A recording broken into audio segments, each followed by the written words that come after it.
আসসালামু আলাইকুম। প্রধান উপদেষ্টা ডক্টর মোহাম্মদ ইউনূস লন্ডনে তারেক রহমানের সঙ্গে নির্বাচনের সময় নিয়ে ফয়সালার আগেই একটি কথা বলেছেন। লন্ডনের চ্যাথাম হাউসে আয়োজিত সংলাপে বা একটা অনুষ্ঠানে তিনি কথা বলেছেন। সেখানে নির্বাচন নিয়ে কথা বলেছেন। সেখানে বলেছেন, দীর্ঘ 17 বছর পর দেশের ইতিহাসে সবচেয়ে সুন্দর নির্বাচন হবে, এটা ওনার প্রত্যাশা। কিন্তু পাশাপাশি আরেকটি কথা তিনি বলেছেন, এপ্রিলেই নির্বাচনের সঠিক সময়, সব দলের অংশগ্রহণে একটি অবাধ, সুষ্ঠু এবং নিরপেক্ষ নির্বাচন হবে। এখানে কিন্তু কথাটা সমালোচনা আছে। সমালোচনা হলো এই, এপ্রিলেই নির্বাচনের সঠিক সময়, এই যে বলছেন, এটার কোনো ব্যাখ্যা নেই। অথচ বিএনপি এবং অন্যান্যদের পক্ষ থেকে বারবার বলা হচ্ছে যে এপ্রিল মাস কোনোভাবেই নির্বাচনের জন্য সঠিক সময় না। রমজানের একেবারে পরপরই এপ্রিল মাস। তারপরে সেখানে ঝড় বাদলের একটা সম্ভাবনা থাকে, এসএসসি পরীক্ষা থাকে। নানা কারণে বাংলাদেশে সবসময় শীতকালকে বেছে নেওয়া হয় নির্বাচনের জন্য, ডিসেম্বর, জানুয়ারি, ফেব্রুয়ারি। তো কেন তিনি এপ্রিল মাসটাকে সঠিক বলছেন, যেখানে বিএনপি সহ অনেকগুলো রাজনৈতিক দলের দ্বিমত আছে? এখানেও দেখেন তিনি কিন্তু বলছেন যে সঠিক সময়। তার মানে কারো কথাই তো উনি রাখছেন না বলতে গেলে, মানে বড় বড় স্টেক হোল্ডারদের কথা তিনি রাখছেন না। বলছেন যে 17 বছর পর সবচেয়ে সুন্দর ইতিহাসের একটা সুষ্ঠু নির্বাচন হবে। বাট সেইটার এখনো পর্যন্ত গ্যারান্টি কোথায়? এখনো পর্যন্ত সময় নিয়ে বিএনপির সাথে ঠোকাঠুকি, পুলিশ প্রশাসন এখনো পর্যন্ত সম্ভবত প্রস্তুত না। তো যাক, এটা আসার কথা, স্বপ্নদ্রষ্টারা স্বপ্ন দেখান, সেই হিসেবে ঠিক আছে। কিন্তু এপ্রিল মাস নিয়ে তো ব্যাপক আপত্তি বিভিন্ন পক্ষে। শুধু এটা বিএনপির উপরে চাপাইলে হবে না, অনেকগুলো ছোট বড় মাঝারি রাজনৈতিক দল, সুশীল সমাজের পক্ষ থেকেও কিন্তু এটা নিয়ে বলা হচ্ছে। সবচেয়ে বড় কথা হলো যে নির্বাচনের সময় নিয়েই কিন্তু শুক্রবার লন্ডনে তারেক রহমানের সঙ্গে বৈঠক হবে ডক্টর মোহাম্মদ ইউনূস। বিএনপির এজেন্ডার প্রথম কথাই হচ্ছে নির্বাচনের সময়, তারপর সংস্কার, বিচার, জুলাই সনদ, এটা নিয়ে। এখন নির্বাচনের সময় নিয়েই যদি ফয়সালা না হয়, তাহলে অন্যান্য বিষয়গুলো ঝুলে থাকবে।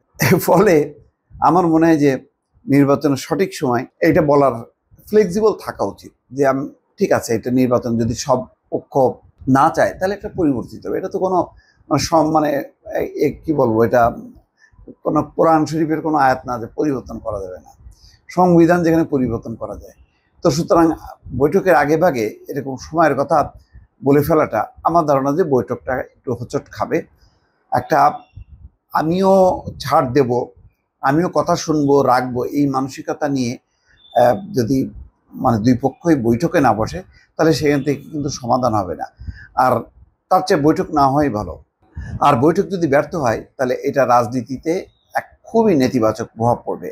এখন যে পরিবেশটা আছে, সেই পরিবেশটার কিন্তু আরও অবনতি ঘটবে।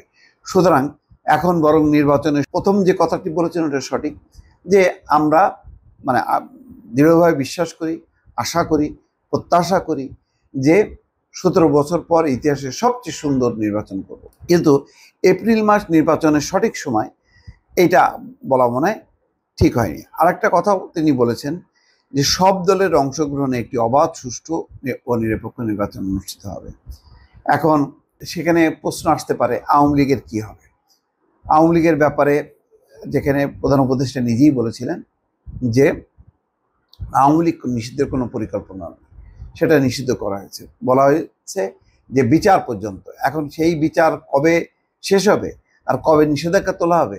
তো তাহলে কি এই নির্বাচনে যদি আওয়ামী লীগ পার্টিসিপেট করতে না পারে, এটা কি দেশে বাদ দিলাম, দেশে তো কেউ এটা নিয়ে আওয়ামী লীগের পক্ষে কথা বলার মতন কেউ নেই। পশ্চিমা বিশ্ব, ভারত, তারা কিভাবে এই নির্বাচনটা নেবে, এটাও কিন্তু ভাববার বিষয়। যদি কারোর কোনো আপত্তি না থাকে, তাহলে ঠিক আছে, আওয়ামী লীগ বাদ দিয়ে একটা ভালো নির্বাচন হতে পারে, একটা সুন্দর নির্বাচন হতে পারে।